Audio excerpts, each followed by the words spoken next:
A very good afternoon. So I welcome you all to this endowment lecture, the third endowment lecture, Professor S.N. Balasubrahmanyam endowment lecture.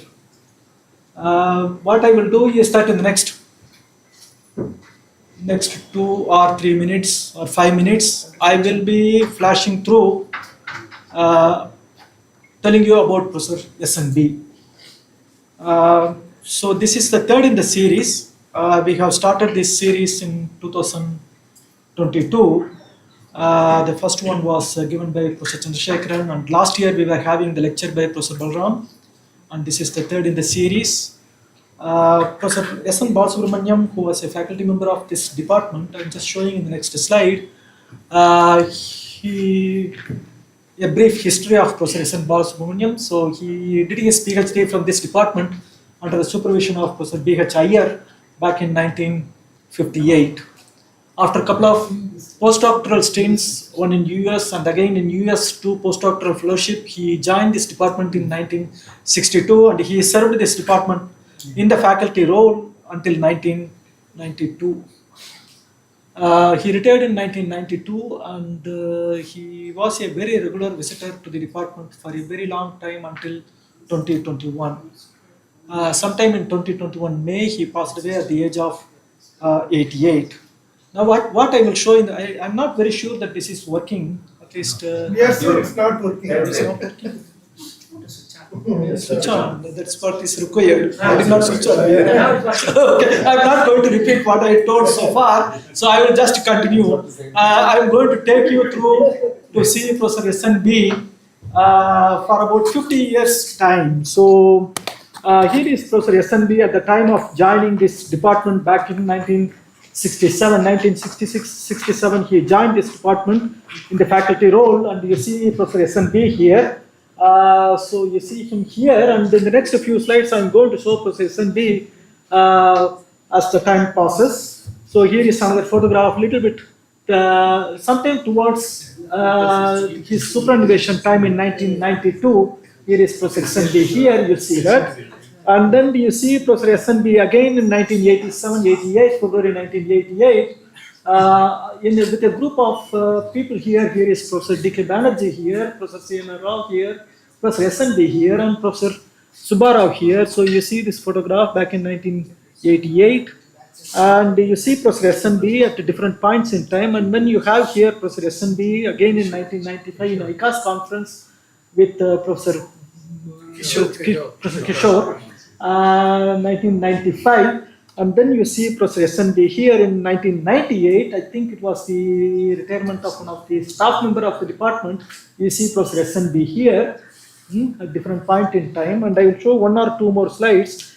1998, and then 2002. Here is Professor SNB. Here in one of the departmental talks, colloquium. So he is a very regular visitor to the department. So if I send a message to him that department is conducting a lecture or even colloquium and things like that, he doesn't take much time to arrive here and take part in the departmental lectures. So here is SNB. Again in 2011, you see Professor SNB here. So he does not miss to ask questions to the speaker at the end of the talk. So you see Professor SNB, quite wisdomful person asking questions to the speaker there. So you see that again Professor SNB in 2018. Now you visibly see that he is becoming older at this point in time, and 2018 again a similar get together in the faculty hall of this institute. You see Professor SNB again asking questions, and then you see now 2019. Now there is some problem for hearing, but his charm for attending and then asking questions and listening to the talks never reduced at any point in time. So he was keenly listening to what is being taught. So here you see Professor SNB, and then so you see that Professor SNB back in 1967, 1966 time, all the way to 2019, he even came 2020, 21. So to such an extent, Samyana was saying that, Jay, if you are going to call him, he is going to come, but his health is not that much good at this point in time. So to that extent, he is always in the department, for the department, by the department all the time. So you see that, back in 2021, January 2021 is probably one of his last publications in the current science, Journal of Chemical Science. And you see that some physical organic aspect that he was very keenly, working on for quite some time. In this particular paper on some young to authors here, none of them are his students. At least I'm going to show in the next slide the students who passed out in his group, and none of them are that student, Biswajit Ganguly and others. None of them formally as a PhD student. So in this particular paper, he is talking about a molecule like this, and particularly this particular nitrogen to oxygen donation that he is talking about, and the back donation of the electrons that he talks about. And he makes a very, very interesting comparison just with the styrene. So just think about a phenyl group with a double bond here, and he kind of thought about that this is more like styrene character as far as this nitrogen is concerned. You see that he was having the penchant to have so many people involved in the work, and you see that the affiliations of these authors in this one.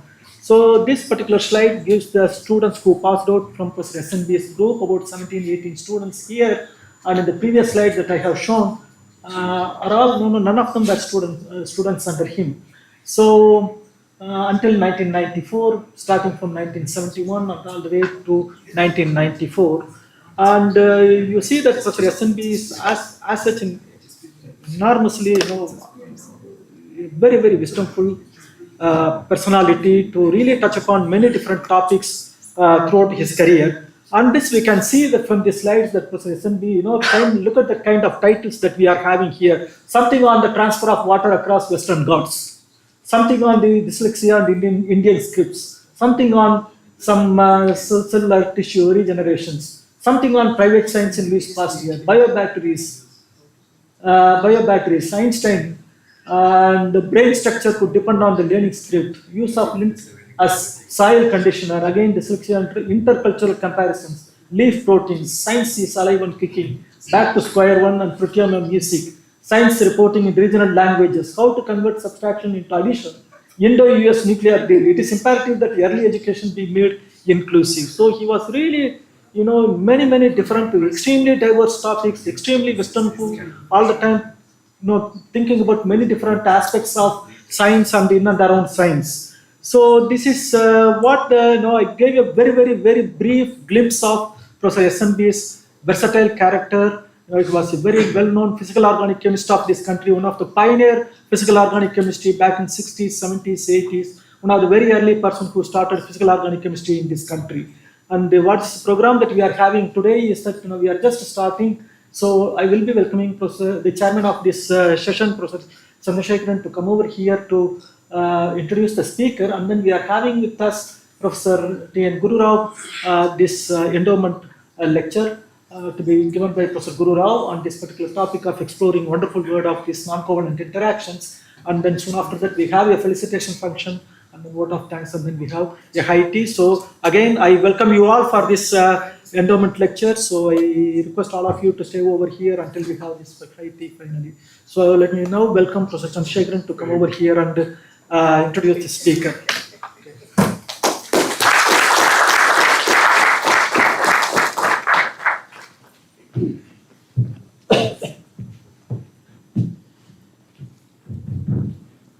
Good afternoon.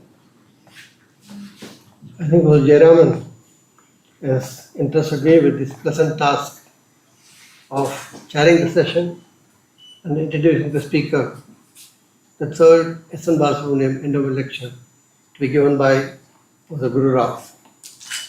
Professor Guru Rao, been a very dear friend and a colleague in our department for many years. As many of you know, Professor Guru Rao got his PhD from our department. He is an alumnus of organic chemistry. And he was in fact in 1971 when Professor K. Felicitation moved from the University of Madras to IISc.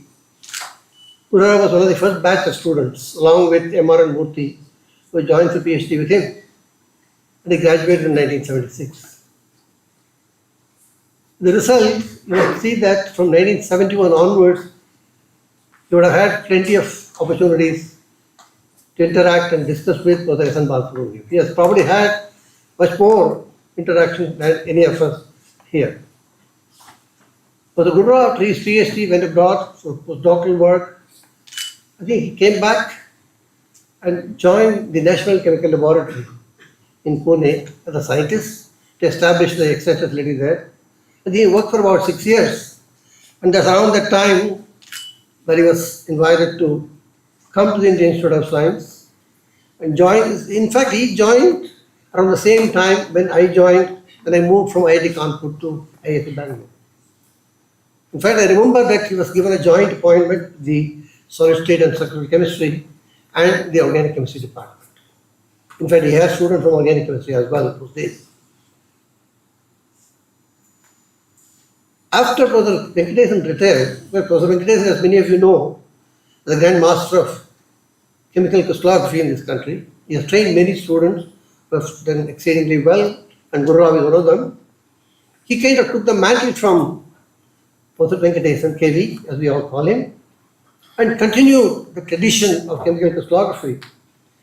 He kind of looked at various facets of crystallography, crystal engineering, non-covalent interactions on organofluorine compounds, charge density studies on molecular crystals, and what you call as the polymorphism, molecular co-crystals, and in situ crystallography and things of that kind. He had done a lot of work with his students and had made a name for himself. He was recognized for his work in various ways, starting with the CSIR Young Scientist Award when he started his work at CSIR, NCL. And later, he became a fellow of all the academies of this country, the Indian National Science Academy, Indian Academy of Sciences, and the National Academy of Sciences. He has received the J.C. Bose National Research Fellowship, as well as he received from the Institute the Alumni Award for Excellence in Science many years ago. In addition to all this, he has been recognized as an editor for various journals, including he has been an advisory member of Crystal Growth and Design. And he has trained a very large number of his students who are actually faculty in many institutes of higher learning in this country who are doing exceedingly well. And more than anything else, was a Guru Rao, an excellent teacher and a perfect gentleman and a dear friend, very soft spoken, and also has a very high level of sense of humor. And that is Guru Rao for you. They now request Guru Rao to give the third S.N. Balasubrahmanyam Endowment lecture. Guru Rao.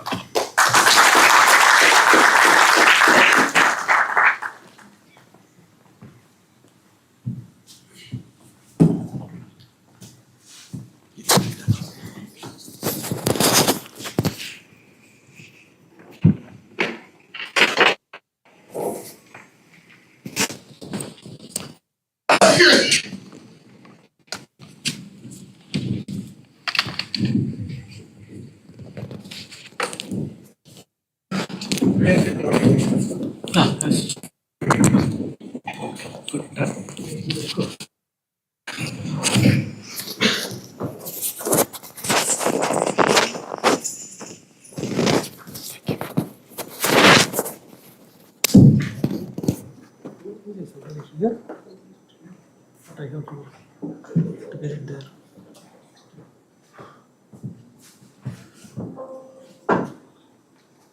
It is that I have to change here.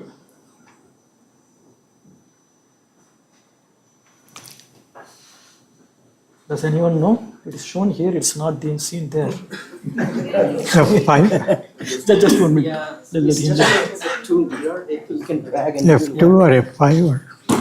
just 1 minute. This presentation, you need to drag there.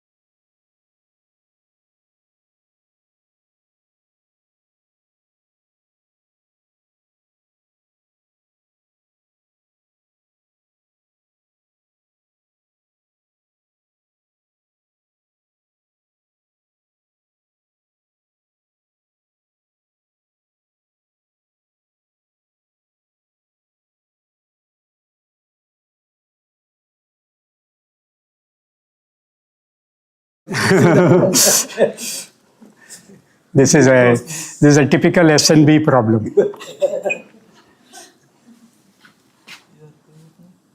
Maybe Okay. that will come there, But doesn't come but here. it is a basically, it's an extended monitoring system.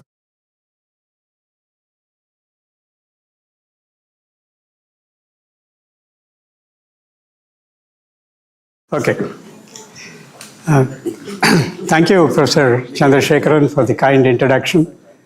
As he was mentioning that myself and SCN joined around the same time, within a few months of each other, this institute.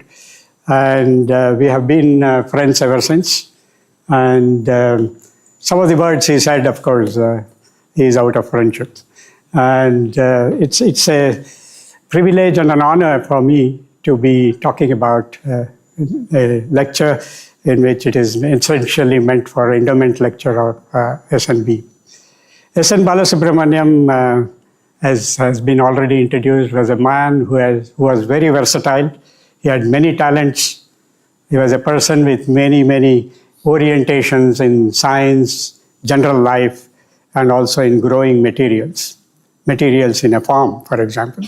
He used to grow vegetables and so on. So a very, very interesting person, a personality which I had very many occasions to interact with, and a personality with whom a lot of wonderful people worked, and then they have all been in various places, as was mentioned by Jayaraman. So I would like to also take this opportunity to thank the organizers for giving me this opportunity. In particular, I would like to thank Professor Jayaraman for his special interest in making me come over here and give this talk. Well, I have given the talk as exploring the wonderful world of non-covalent interactions. It is indeed a wonderful world because we can do whatever we want. Whatever is in not our control can also be controlled through non-covalent interactions. Covalent interactions are something which we can also control, but with a lot of careful experimentation. Organic chemists believe in making and breaking bonds. Here, we don't have to make and break bonds. We have to bring molecules together. And when we bring molecules together, we will have these kind of interactions which will develop. And this whole interest in studying bonding came from this gentleman who actually always wanted me to not to study just structures, but to do something more about it. I'll talk about it in a little while from now. And I have been deeply impressed with this advice and his presence all the time in the back of my head, talking about I should work on aspects related to bonding. So if you see, now it doesn't want to change. Let me say here.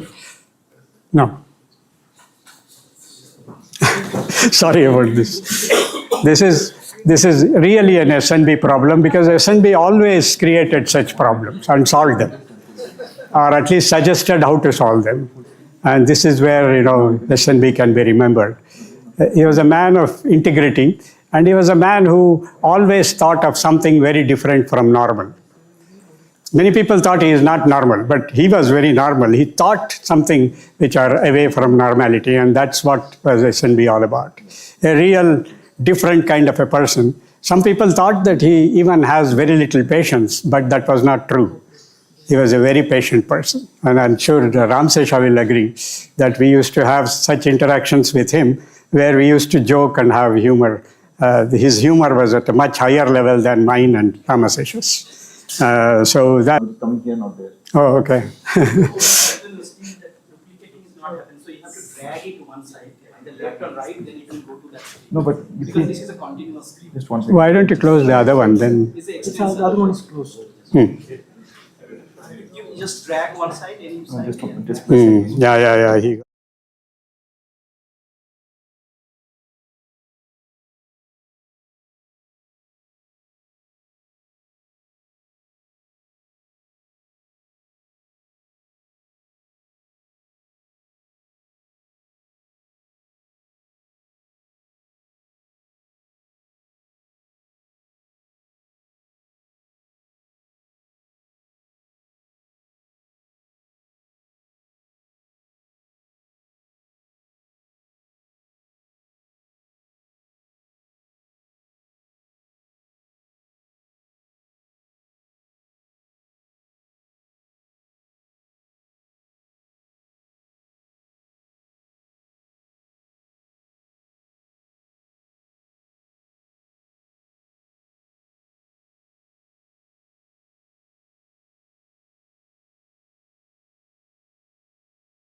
I ended up as the 11th one. And as a result, they placed me in what is called a waiting list of those days. It was like the railways waiting list. And then the professor in charge, Professor Rajagopal, asked me that I should check with him every week to see whether this thing has advanced, because somebody may refuse to join and you have a chance to join the physics department. And Professor Bhatt is here, so the physics department was very strict to take exactly 10 students. And then after a week, I came and talked to Professor Rajagopal. And he said that, well, why don't you do one thing? You go to the Department of Organic Chemistry, where there is one Professor Venkatesan who has just joined, and he is looking for somebody with a physics knowledge. That is the current organic chemistry building. And the other organic chemistry building, which is there on the right side, that is the old new building of the organic chemistry, I would call it, because at that time it was being constructed. So there was a small passage through which we have to go between the new construction and the old building. And it comes down and then we meet a place where it was a cycle stand. Cycles were parked there. So I came there and I didn't know from that particular point where to go, because I ended up in a cycle stand, and this is not organic chemistry department, obviously. So I was about to go back and ask somebody. Then there was one young man whose picture also was shown here. He was a short young man, and he came out of one of the side doors, which was a metal door. He opened it and came out. And that was Satyanarayana. He served organic chemistry for a very, very long time. Even after his retirement, he used to be taking care of the library and so on. So he asked, what is it I wanted? And I said, I want to meet Professor Venkatesh. He said, come with me, I'll take you. And he took me to a rickety staircase. I don't see Professor Jemis here. Professor Jemis's office at the old building afterwards he moved here. So that was the old part of the building, which was rather shaky. The staircase later was also shaky, but somehow some fixing was done. But at that time it was an open ladder-like thing, and we had to climb up. So I went there and I met Professor Venkatesan, and we had a long half an hour discussion. And after which Venkatesan said, yes, if you are very willing to join, I have no problem, but there is nothing to start with. Even though we want to do crystallography, there is nothing to start with. I'm hoping that we will get the instrument, the X-ray generator, in the next month or so. And if it comes, then we will start some work, because I already have the camera with me. And that's how we agreed, and I came down the stairs. When I came down the stairs, at the end of the staircase, I see one very bright young man walking very briskly. And then I had a look around and I see he gave a little smile. And I said, good morning. And he looked a little bit shocked and he said, who are you? Because nowadays nobody wishes others. And you are saying good morning. And that was SNB. And he asked, what is it you are going to do? I said, I'm joining Venkatesh.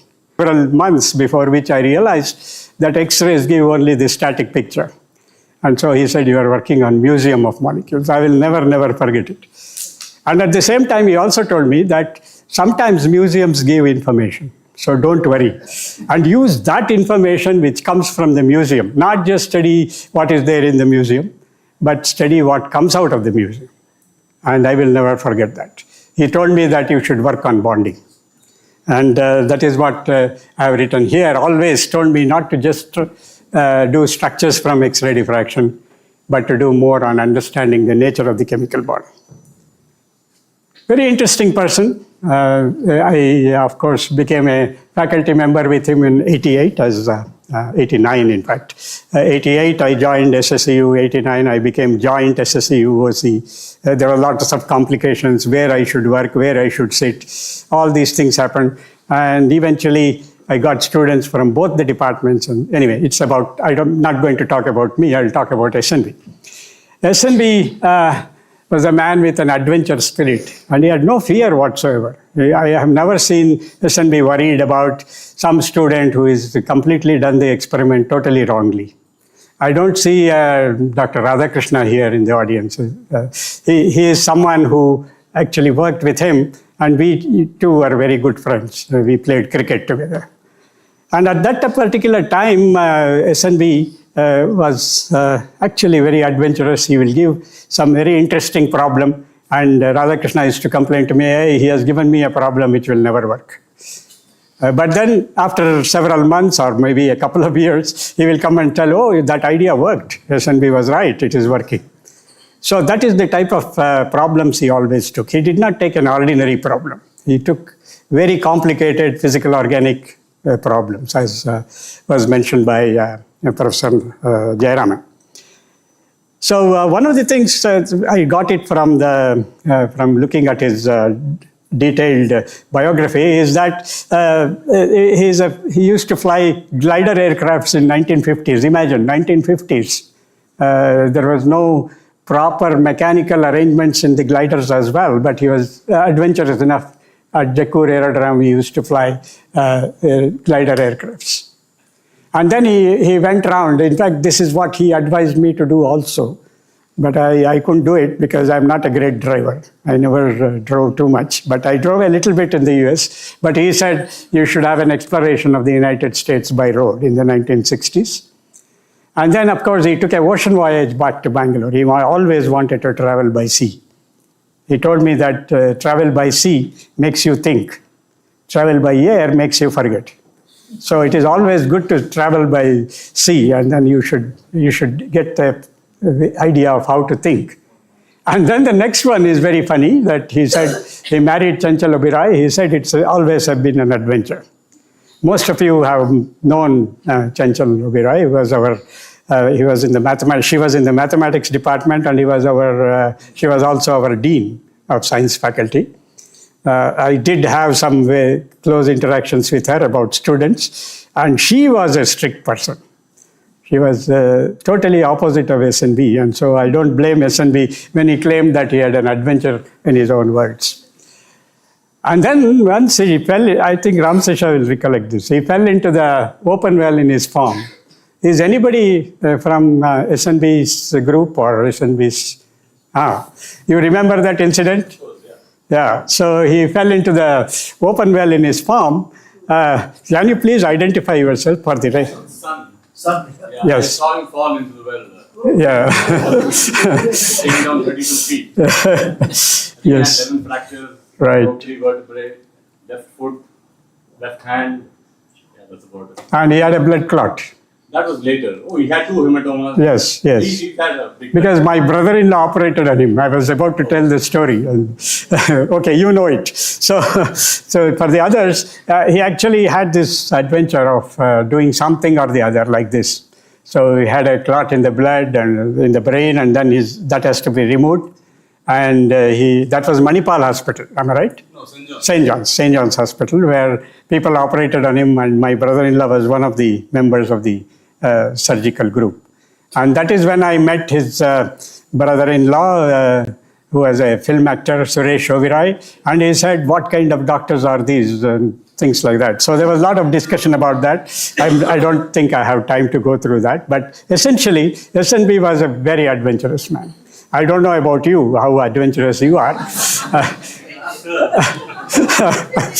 He is? Okay, I remember that you grow mushrooms. Is it still going on? Yes. Yeah, great. I will have to tell a little story about the mushrooms, because I have eaten mushroom samosas, which Professor SNB used to bring whenever he came to the faculty club. And in fact, I have eaten those mushroom samosas. Ramsesha, you must have had the mushroom samosas too. He also used to like growing flowers. I still remember he used to bring flowers, and he used to give it to my wife. And whenever he met my wife, he will give a flower. It was a yellow flower, most often than not, yellow rose. And I used to ask my wife, why do you want only yellow rose? Ask him some other color.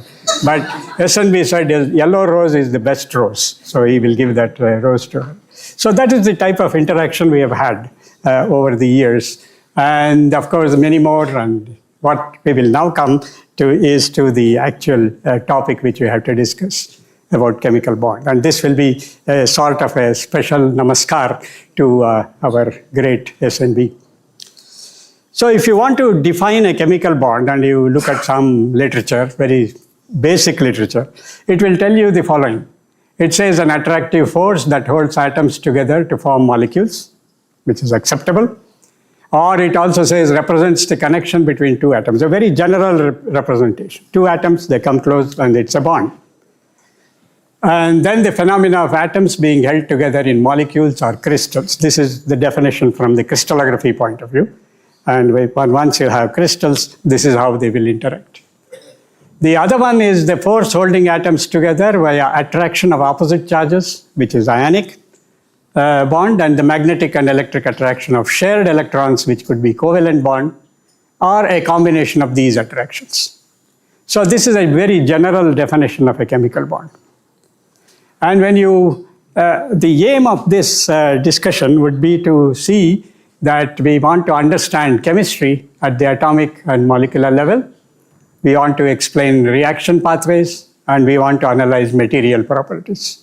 So if you want to do these things, we have to get to the nature of the chemical bond.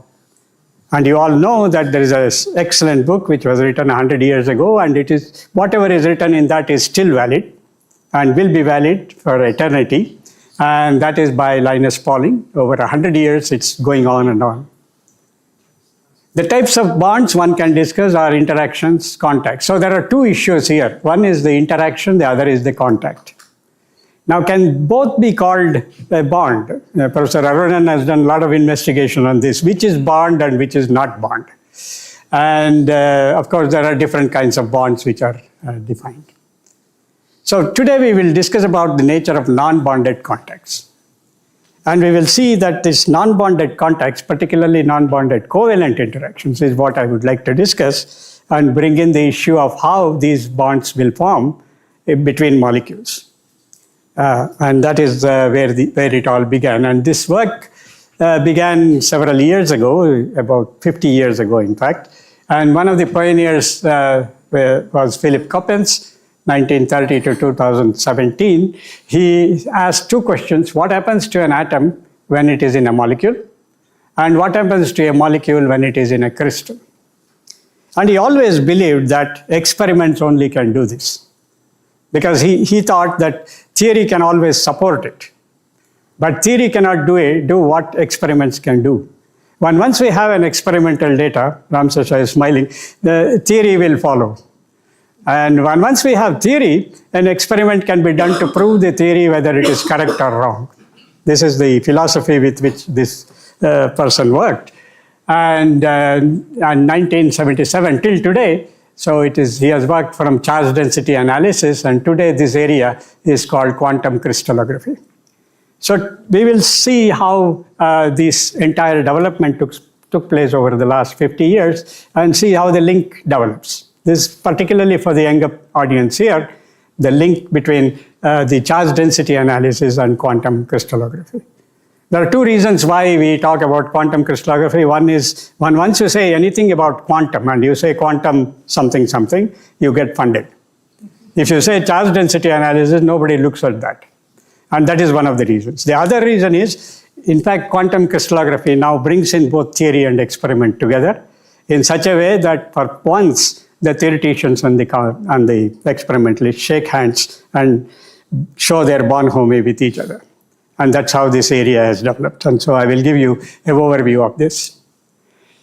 This starts from very early days. In 1975, Jack Dennett indicated that if there are two molecules or two atoms coming very close to each other, in this case, I will talk about sulfurs, but in general, if there is a nucleophile and an electrophile, they approach each other. And when they approach each other, it introduces the two atoms which are involved, they become non-spherical. We all believe that there is a spherical atom. We talk about van der Waals radius. So there is a spherical atom, but once it becomes a part of a molecule, some amount of asphericity gets introduced in the electron density distribution. In other words, a carbon will still have 6 electrons, but these 6 electrons may appear as though when they become a part of a molecule, they may become less than 6 electrons in one case and more than 6 electrons in another case. And as a result, there is an attraction between these two. One becomes negative, the other one becomes positive, and there is a directional interaction between these two. And that directional interaction was analyzed way back in 1981. In fact, it was done in 78. The publication came in 1981 because many people did not believe this work in those days. But this is now the origin of what they call as sigma interaction, or sigma hole.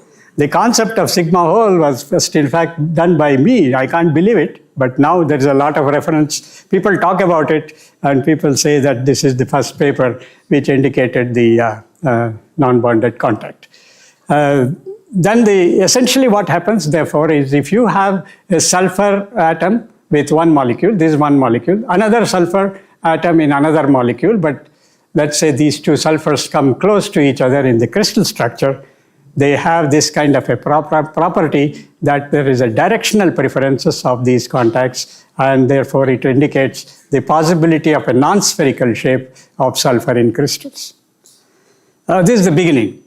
And one can look at the periodic table and look at all these possible groups, 14 to 17, all these elements.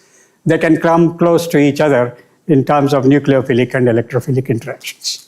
And this is what we will examine, and this gives us a plethora of interactions like the carbon bonding, the dihydrogen interactions, halogen bonds, chalcogen bonds, and then we have the nicogen bond. So this is referring to the carbon bond or the tetral bond, which is more appropriate now, and it's the one which is very famous. The nicogen bond, the chalcogen bond, and the halogen bond. So these are the variety of interactions that can come, and we call these them as bonds, even though they are only interactions. And the interactions are induced mainly because of the property of the material, number one, and secondly because of the molecule coming into the crystal structure and the interactions developing between these molecules.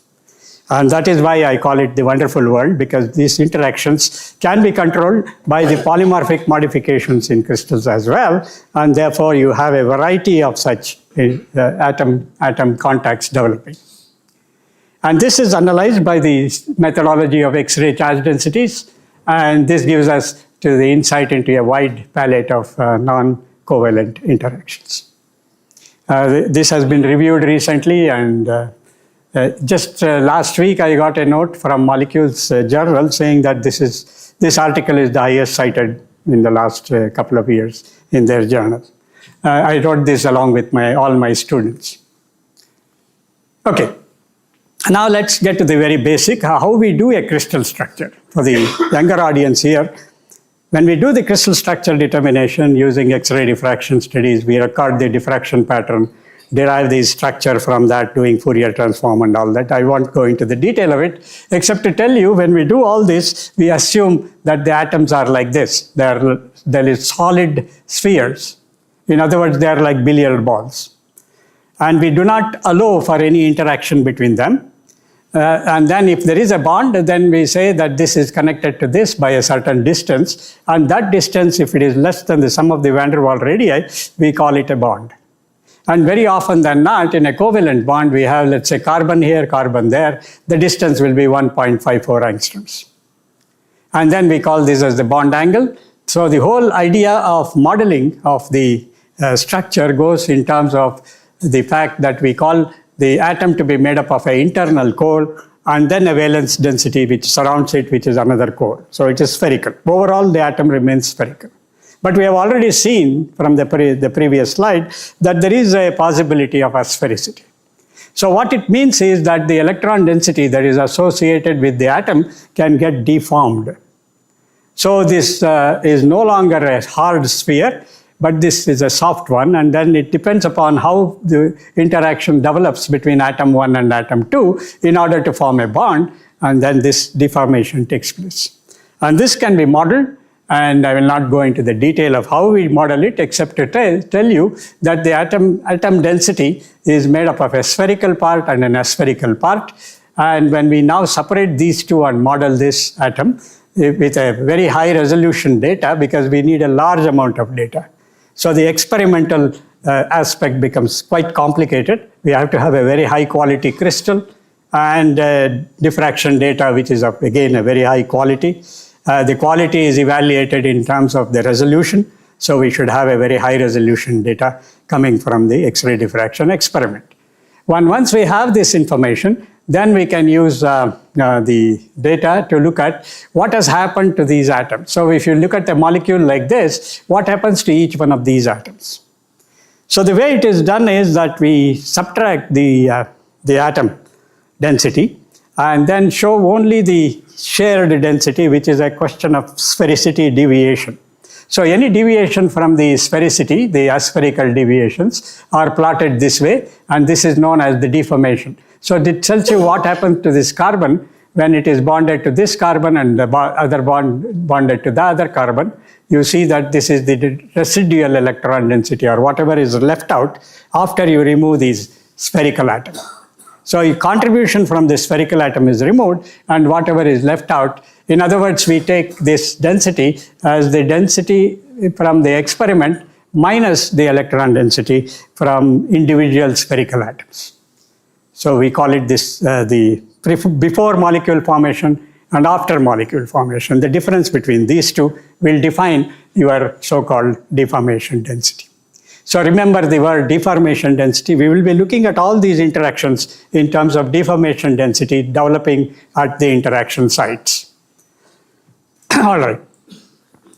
So the experimental requirements are quite stringent. One of the major, I would say, disadvantages is to have a good quality crystal. It does not mean a good quality crystal should look very beautiful. In fact, very beautiful looking crystals do not diffract very well. The reason is that the planes are formed in such a way that when the X-ray diffraction occurs by following Bragg's law, the other plane inside the crystal is so oriented that you will have total internal reflection. As a consequence, you may not get good quality diffraction from very good looking crystals. And in this case, I remember what SNB used to say. He will say, Bharya Rupavati Shatru. Those who know Sanskrit, of course, understand this. If there is a good-looking lady, a very beautiful lady, she can be your enemy if she is your wife. Bharya Rupavati Shatru. This is also true the other way around. So the women in the audience may not get worried, because it is also true if you have a very handsome boy, be careful with him. Okay, so he may have other issues, right? So this is what SNB used to tell me. So that's what happens if a good quality crystal is not available. We can't, unfortunately, do this. So the good quality crystal means good diffraction quality. So the diffraction spots which we get from the X-ray diffraction experiment should always have spots which are measurable and which are very well separated in the reciprocal plane. So you need a very high quality instrument to measure and so on. So the data quality should be extremely good. So these are some of the individual details. I don't think I need to go about it in this talk, except to tell you that if you eventually look at the quality of the data, the observed, the so-called structure factors, which is the square root of the intensity, against the calculated structure factors based on the final determined structure, they should be one and the same. So they should fall in this particular line. They should not have too many deviations. Unless this is achieved, we cannot go further and do a calculation which we now call as atoms in molecules. Many of you do. Of course, Arunan is here, who is an authority on atoms in molecules. This is a topological analysis developed by Bader. And in this particular case, what happens is, I'll make it very simple. You take carbon, let's say this point is carbon, another carbon is there. This is the bond between carbon and carbon. The electron density between the two carbons we describe in the form of a cylinder there. So it is not necessary that when you measure the bond length, you take a scale and measure the distance between the two carbons. That's what we do and say this is bond length. It is not the case. The electron density distribution decides what should be the nature of the bond. It's quite possible that it could be bent. It could have a different pathway depending upon the type of electron distribution you have, depending upon the asphericity that is associated with the atom. And as a consequence, you see that the description is in terms of three quantities, lambda 1, lambda 2, lambda 3, and the true chemistry in the molecule is represented by the mathematical function, which is del square rho c, which is referred to as the Laplacian that is associated with it. I think it is becoming too complicated mathematically, but essentially to tell you that a bond need not be a straight line between the two atoms, but it could be bent. And the value of lambda 1, lambda 2, lambda 3 will decide how the bond shape takes place. So different kinds of bonds, single bond, double bond, triple bond, they can have different kinds of shapes associated with the distribution of the electron density. And it is our job is essentially to plot those distribution of electron densities between the bonds. So the atoms of molecules approach can be extended to between molecules as well. So instead of atoms in molecules, we can say molecules in crystals. The advantage in talking about molecules in crystals is the way in which the molecules arrange themselves in a crystal lattice, and that is controlled by the symmetry associated with the crystalline geometry. So the geometry decides now how these molecules get oriented, and as a consequence, the concept of atoms in molecules, like the cylinder here, can also be extended to the non-bonded regions. So the non-bonded regions can also have these kind of extensions, and that is something which we will see as we go along.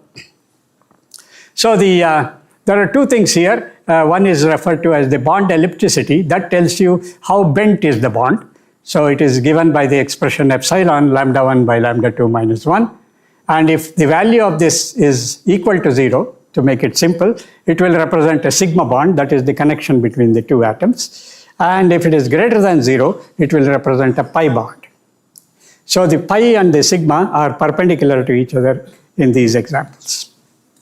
So these are all the signatures we will have. I don't think I will go into the detail of explaining it. Instead, we will go and see the experimental results which come from the bonding analysis. And of course, we have one issue when we do the experiments. The experimental data is associated with errors. There are many errors. In fact, there are many approximations. We claim that X-ray diffraction is very, very accurate, but there are lots of approximations we have already made. As you see, one of the approximations we saw is the independent atom model. The atoms are spherical, and it is not so. We know that. And so that is approximation number 1. The approximation number 2 is that we claim that we have got all the data that has to come from an experiment. And all the data coming from an experiment is dependent upon the way in which you do the experiment and the measuring device which you have. So all these add up to errors. And these added up errors can accumulate to such an extent that our interpretations can be doubtful. And as a result, a very accurately determined X-ray structure, which many of you write papers on and report, has to be taken with a pinch of salt. Because this is something which we have to worry about in what are the errors that creep up, and these errors which creep up will have to be evaluated. So how do we evaluate those? And so this is done through a combination of both theory and experiment. So when we use this program, this is a program package called XD, which will do the charge density analysis. And there is a program called Crystal, which will combine the periodicity and the symmetry, and using the Hartree-Fock and DFT, etc., the wave functions and reflections. So we have reflections from the experiment, wave functions from theory. We combine these two and calculate the theoretical structure factors. The advantage of theoretical structure factors is that they are error-free. So whatever is the systematic error which came in the experiment can be avoided, and we will get, therefore, a refinement, which is a process by means of which we can improve on the structure factors theoretically obtained and get a very accurate structure. And that very accurate structure we get can now be evaluated with respect to the properties of the given material. And this slide shows Crystal 06. That means from 2006, the program has been modified and evaluated. Now we have Crystal 24, which automatically does all these jobs. I'm not going into the detail of it. There is another way of doing this instead of the so-called expansion of the aspherical refinement. We can also do what is known as a Hirschfeld atom refinement, where it determines the structural parameters from single crystal diffraction data as in the usual way. And using an aspherical atom partitioning, instead of using individual atoms, we use regions of space which can be partitioned, and that can be tailor-made into ab initio quantum mechanical electron densities. Unfortunately, because of lack of time, I cannot go into the description of it. Instead, I will say the difference between the multipole expansion, which gave us the deformation density map, and the Hirschfeld surface is the partitioning of space between the atoms. One of the advantages when we do the partitioning is it allows for the computation of hydrogen atom positions. As you all know, X-ray diffraction does not give you hydrogen positions. We actually estimate the possible positions of hydrogens or use the so-called difference Fourier to determine the hydrogen positions. In this particular case, it allows for the computation of the hydrogen atom positions and their corresponding thermal parameters as well. The limitation of the X-ray diffraction is overcome if you use the Hirschfeld atom refinement. So it is more akin to the neutron diffraction data. So this brings us to the aspect of quantum crystallography. I think I will not go into the detail. I have only 10 minutes max. So I'll just tell you that there are two possible approaches. One is from the charge density models, you can go to the calculation of the diffraction experiments can be improved based on quantum chemically calculated densities. The second one is approximate wave functions can also be improved. So both approaches are possible. And this is shown here in terms of quantum chemistry combined with crystallography, giving quantum crystallography. And this now goes to experimental wave function. So we can get to the true wave function. We can derive the wave function associated with the molecule. Crystallography and quantum chemistry combined can also improve the dynamical charge density instead of static. And therefore, we get the true charge density associated with the molecule. Now we come to the last part of, and the most interesting part of this. This is where SNB always wanted me to work on. And this is where it is known as the Gulliver effect. You see, we all know about the Gulliver travels. And Gulliver goes to the Lilliputs, and when he is asleep, the Lilliputs come and tie him up. And it is not possible for him to get out of this, right? So the non-covalent interactions, even though they are very, very weak, they will hold the molecules together in the crystal. And the way they hold it is like this situation where you can't get the molecule cannot now move. It becomes, sort of contained or localized. And of course, hydrogen bonds are one of the typical examples. We have different kinds of hydrogen bonds, the strong and the weak and so on. So we will, for example, we take OHO and NHO. These are strong hydrogen bonds. Weak hydrogen bonds are not so very directional. We have CHO and CH pi. One of the things which we were interested in understanding the non-covalent interactions in intermolecular space was to see how this effect can be evaluated. So we looked at the structure of this compound, ferulic acid. This is actually in the crystal lattice held by very strong hydrogen bonds. Along with that, we have the so-called CHO bonds, which hold these things together. So what is the stability coming from? The stability comes from the corresponding stabilization energies. And we can calculate the stabilization energies. We have these strong OHO bonds. The energy that is associated is given here.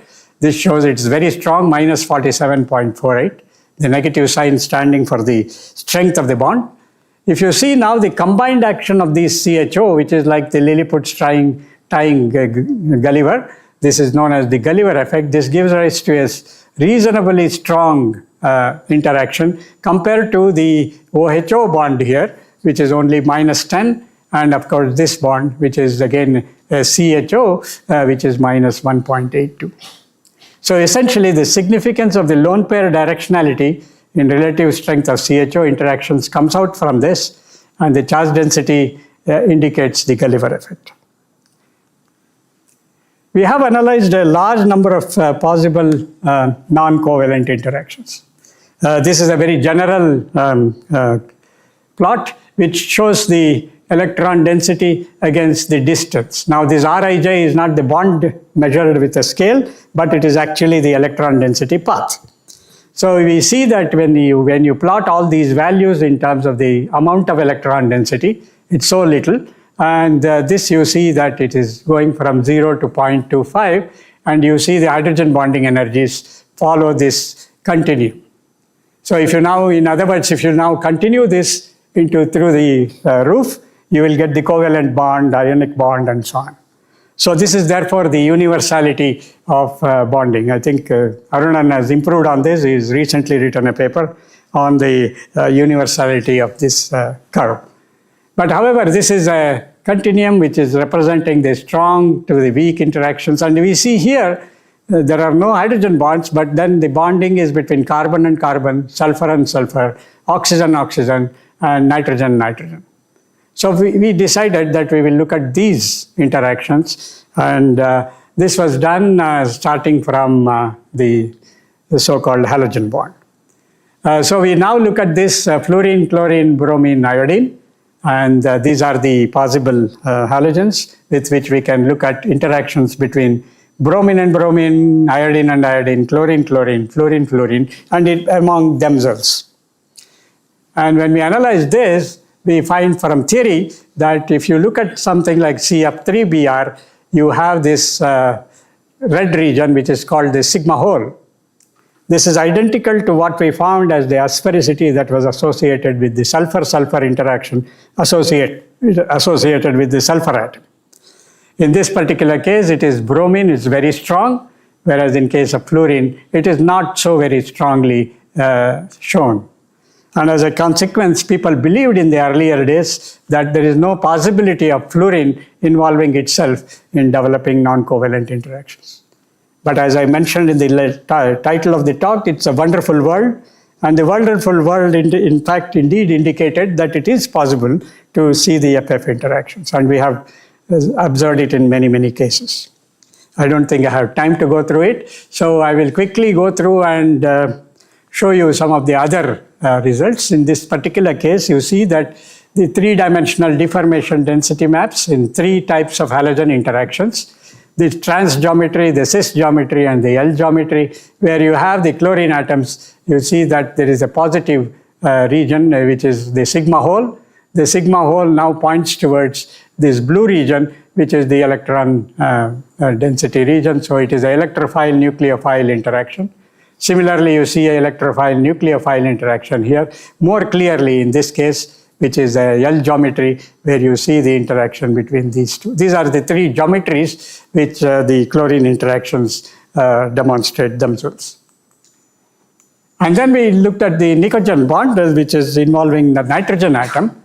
If you look at the structure of 2-amino-5-nitropyridine and chloroacetic acid, this is 2-amino-5-nitropyridine is one of the compounds on which SNB worked. So I thought I will show you this. And this now interacts with this 2-amino-5-nitropyridine with chloroacetic acid. This is the chloroacetic acid.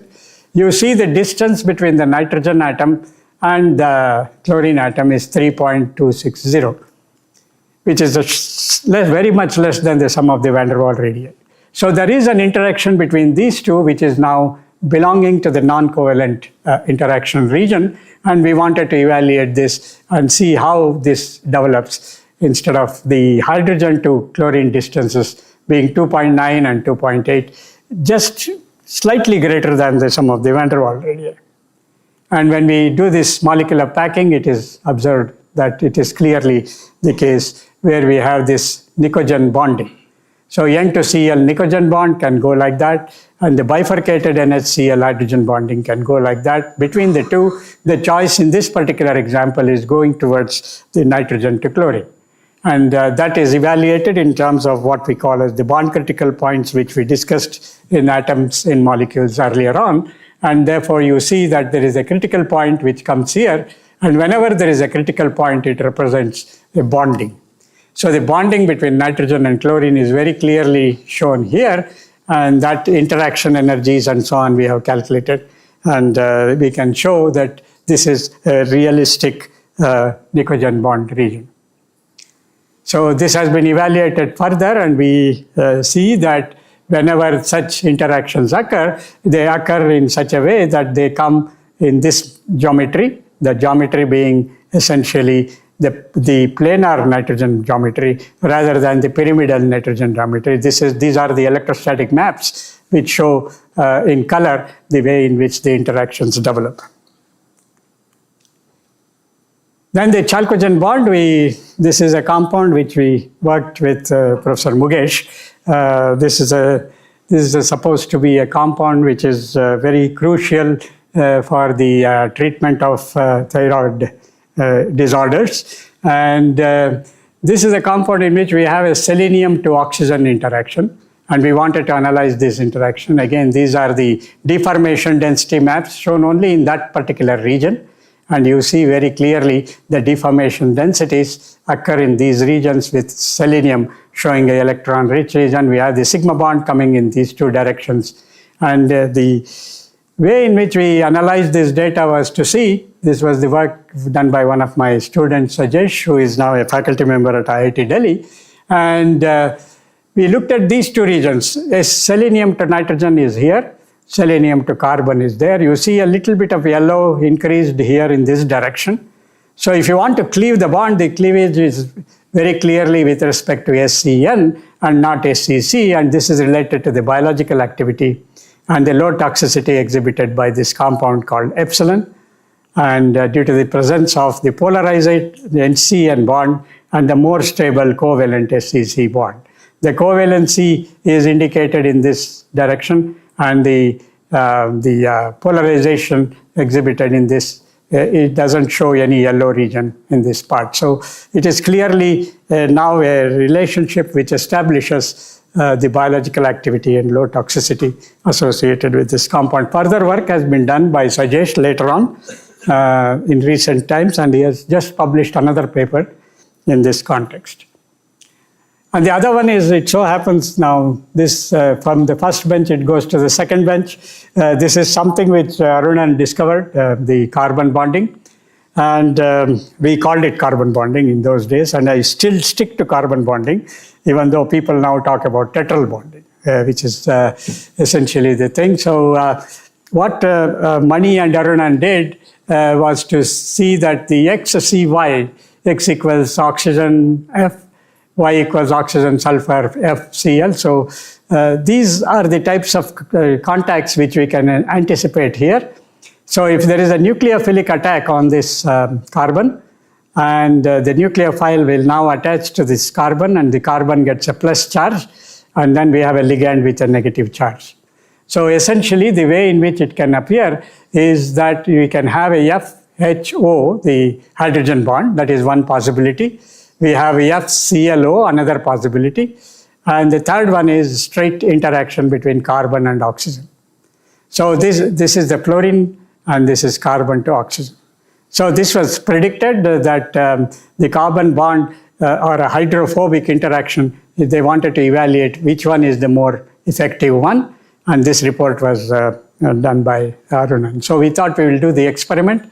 So we synthesized these two compounds, and one is the phenobam, and the other is dimethylammonium 4-hydroxybenzoate. We found that in the first case, the distance from the chlorine to the carbon is 3.250, whereas in this case, the carbon to the oxygen is 3.020. So we thought that this analysis in principle which tell us two possibilities of interactions. One is the so-called carbon bonding, where the carbon goes to the acceptor. In this particular case, carbon goes to the acceptor through hydrogen bonding. And we calculated the electrostatic potential maps, and you see that in the first case, bond path ends in hydrogen, so this is not a valid one, that is the phenobam case. Whereas in the other example of DMA4HB, we see a very clear carbon bonding formation. And we just published that, and then it so happened that this said that we are now defining a new carbon bond. This is a C&E news. So sigma hole bonds are also highly directional and occur in line with the covalent bond that causes them. So one of the things is that they occur in line with the covalent bond that causes them. This was a report written by someone else and saying that this has been observed for the very first time. So whatever presentations I have given so far has all been observed for the first time using charge density methodology and quantum crystallography of the recent times. And that is what I wanted to indicate. So I come to the last slide. The reason why I showed this slide, I'm sure SNB's son will be very impressed with this slide. If he has already read The Lord of the Rings, I'm sure he has. Have you? Sorry? Of course. Have you read The Lord of the Rings? Yeah, I have. Yes. You have, and you have seen the movies also. Most of you would have done that. So in The Lord of the Rings, we have a man of wisdom, enormous wisdom. That is the person who is shown here. His name is Gandalf. And Gandalf, in fact, essentially controls the entire Lord of the Rings trilogy. And then he is the one who has the control of understanding what is the importance of the rings. This we can extend to the person on the right. He is a man of wisdom. And in fact, if you sort of trim this Gandalf picture, we can get SNB's picture. So I thought these two people are really remarkable men of wisdom. And whatever I have tried to present very quickly, because there's a lot of results and a lot of explanation had to be given, but I couldn't do that justice in the given time. So what I can say is what is written here. Yet it is not our part to master all the tides of the world. So this is where, when Jayaraman presented the articles written by SNB, the variety of articles he wrote. He in fact touched more or less all of them, but this is what it is. It is not our part to master all the tides of the world, but to do what is in us for the succor of those years wherein we are set, uprooting the evil in the fields that we know. So all issues associated with physical organic chemistry, the complicated ones, the doubts which were raised by many chemists were all sort of looked at by SNB, and he tried to analyze them. And many of his students initially thought that something will not work. Eventually, it always worked. And this is what it is. And now for the younger people, once this path has been cleared, so that those who live after many may have clean earth to till. So you have a lot of understanding of the methodologies and so on. What weather they shall have is not ours to rule. That we don't know what you will do in the future. But the fields are open for you to till.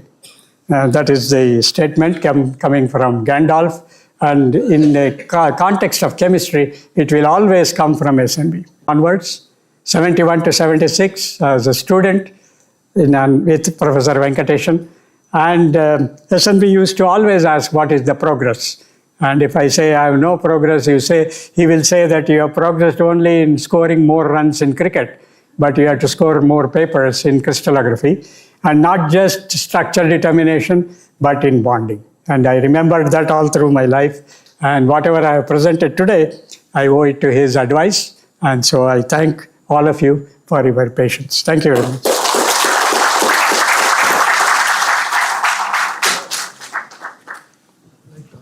Sure. We will all be happy to answer any queries, the comments, any from you. Please feel free.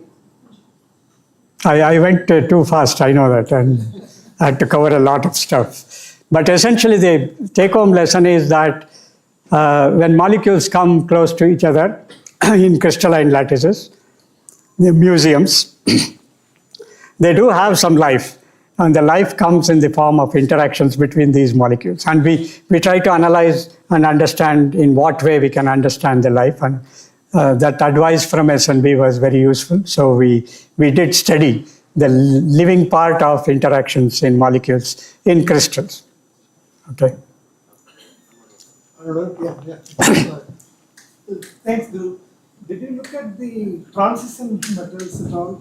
Did they have any non-covalent? Well, I haven't looked at it, but Sajesh and Munshi, these are the two students of mine. They have started looking into transition metals, and the complexity, of course, increases. So the level at which they do the calculations also becomes complex. So the methodologies need to be developed, particularly when you look at quantum crystallographic approach. So it looks like the calculation of the wave function and putting the wave function theoretically into the experimental data and then trying to refine them seems to work. So I think there will be some interesting results coming from transition in the near future. Yes, sir. Non-specialist question. Strength of the bonds and length of the bonds. Given the other circumstances being the same, are weaker bonds always longer? weaker bonds are always longer? Not necessarily, because weaker bonds, the way in which the electron density distributes in weaker bonds will be weak. In other words, they will have lesser values compared to stronger bonds, right? So the amount of electron density between the two atoms will be reduced.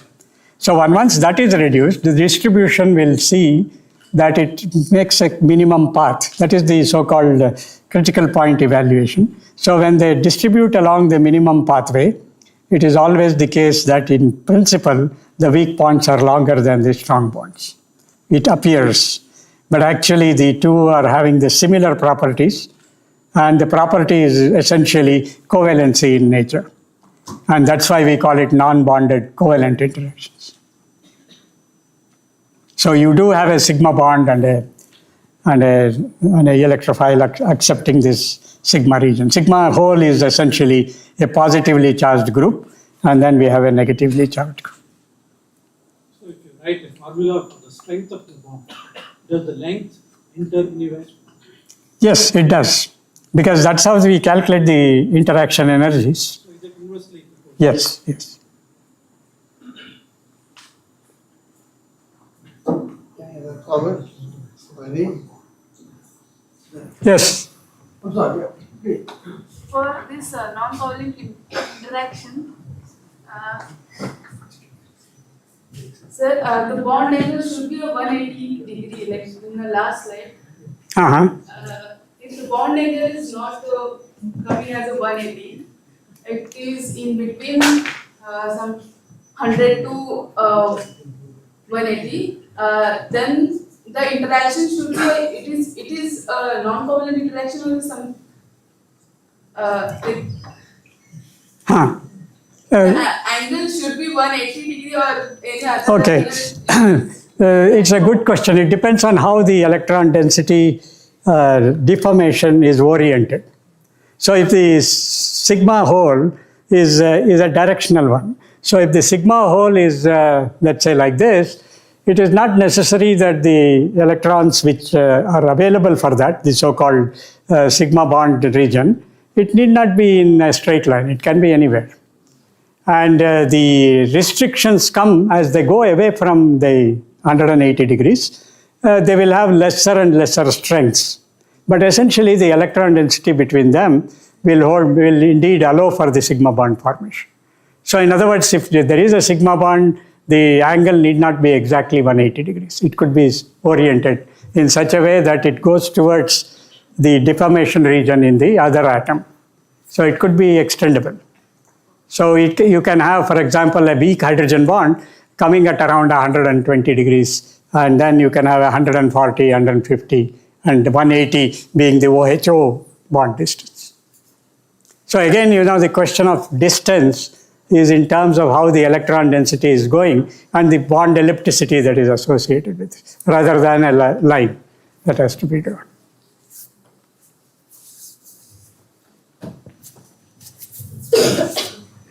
Other comments, queries? Jayaraman, do you expect anything online? YouTube streaming is happening. It's going on. Are you expecting any questions online? I know. I'm sorry. Oh, okay. You want to do that? Online, maybe not difficult. Only recording. That's not complicated. We don't have online. That's other it is live in YouTube. Yeah, I checked that it's working. That is.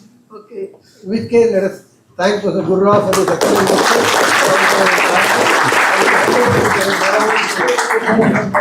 You have to do that one, sure.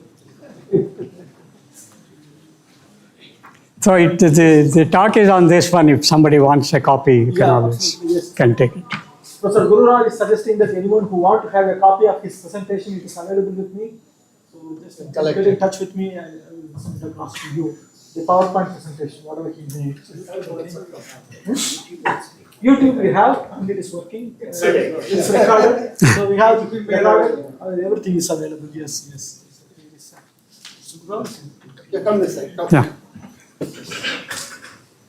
Flavor. I think we should have SNB's picture. Maybe put on the picture there. Yeah, please.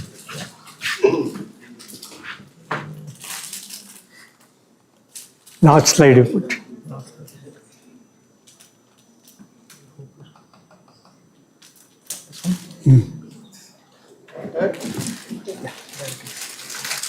Yeah, that makes. Thank you very much. Thank you.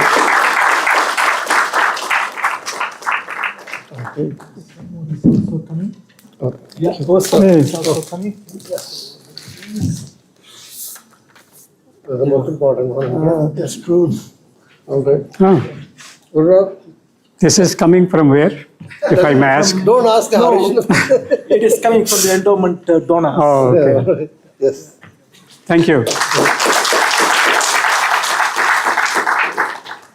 Some more. Oh, the treasure house from SNB. It's all from I will thank you. Good. All right, thank you. Thank you. Yeah, keep that carefully. Ah. I put it in this. Put it back there. Just have a word of thanks at this point in time.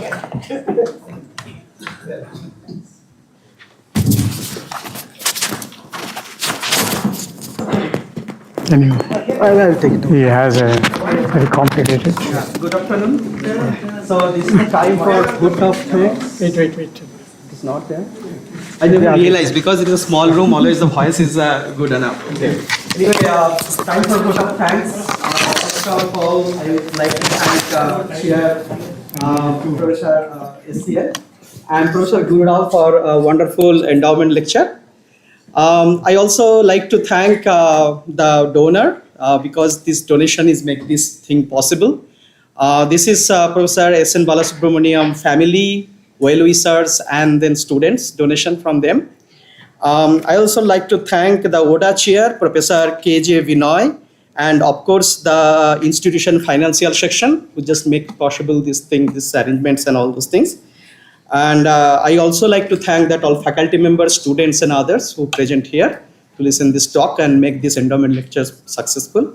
And finally, I like to thank Mr. Haridash for all this photography and everything. So thank you all. And then finally, I like to invite, please join that high tea just outside this hall. Okay, thank you very much.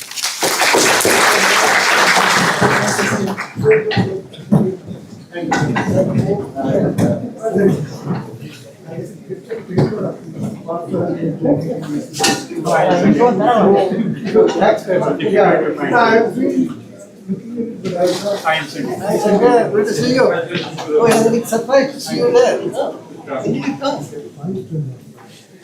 you're here for some time. All right. Okay, SSCU or?